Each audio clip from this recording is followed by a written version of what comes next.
A day in my life here in Germany. Hello everyone, it's me Michelle V and welcome to our YouTube channel. Happy Friday everyone! So kung mapapansin nyo, nasa labas ako ngayon mga mare dahil maaga ako nagpunta ng Aldi mga mare at ako lang mag-isa dahil po ay may meeting ang aking Diyosawa ang araw na ito. Ayan, so pauwi na ako. Galing ng Aldi po mga Mars. Ayan, so ayan na nga po ako. Nakarating na ng bahay. May pasayaw-sayaw pa ang inyong lingkod. Ayan, matanggal muna tayo ng ating jacket kasi nasa house na tayo.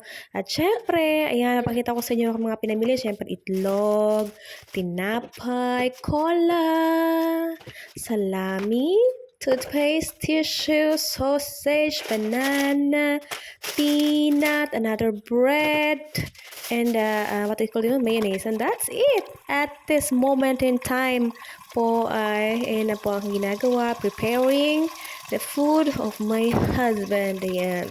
Ang kanyang baon. At habang ako nagpiprepare yung mga mare, ay nagluluto ako ng sausage kasi ayan yung magiging brunch namin mga mare. Para pagdating niya may pagkain. Tapos kasi pagdating niya, sakto lang din yung pagdating niya. Tapos aalis na rin siya papunta ng kanyang trabaho. Ganon. So yes, ready ko ang lahat before. Charing. Ayan. So, syempre, di ba, huwarang asawa. Charis. So, ayan, may pasayaw-sayaw pa rin yan. Ayun yung lingkod. So, syempre, nag-prepare ko rin yung aming table. Ganyan. Para pag dumating yung aking kasama, kakain na lang kami. Ganun. Ayan, mga mare, ang ginagawa ko na sa mga araw na mga ano. Ayan po, ayan, tinapay, tsaka sausage, ayan ang aming brunch. At ngayon naman po, ay nilalagay ko na yung ang pagkain ng baon ng aking asawa sa kanyang bag. Ayan, yung ginawa kong tinapay kanina, ganun.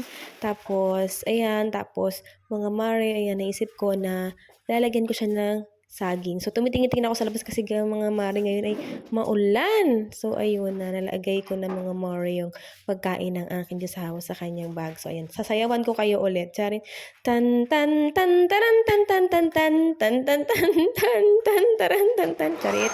So, after yung mga mare, dahil yung aking asawa ay nakaalis na at pumunta na kanyang trabaho, ako naman po ngayon ay maglilinis. Ayan. So, pagka mga weekdays, mga mare, hindi ako masyadong nagpupunas ng sahig namin. In case lang talaga na sobrang dumi. Ganun. So, hindi naman sobrang dumi yung bahay namin, mga mare.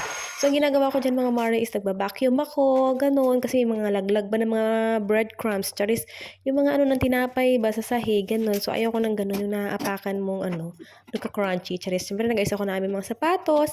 At pagkatapos ng mga mare, pumunta ako sa aming CR. Ayan, so, ganyan. Everyday ko yung ginagawa, ay ang pagpupunas ng aming mga lagayan ng dyan sa CR, mga mare, ayan. So, yun. So, gusto ko kasi malinis yung aming, yung nakikita kong maaliwalas. Yung tipong hindi ka maiinis pag nakikita mo, charit. Ayan. So, syempre, pupunasan natin ang mga lahat ng mga kabagayan at kung ano man ang mga hindi maayos ay ayusin.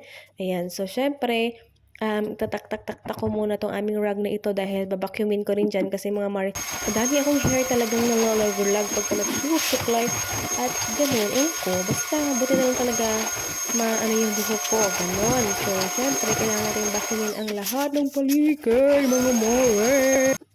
At ayan nga, syempre, pagkatapos natin tanggalin at mag-vacuum ay ibabalik na natin yung ating mga rag. Ngayon naman ay inaayos ko yung aking labahin. Hindi ako maglalaba ngayon mga mare. Bukas ako maglalaba, Sabado.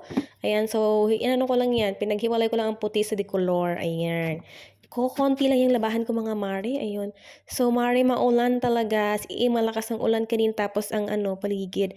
Ayan mga mare, ayan yung aking munting dekorasyon sa ngayon for Christmas.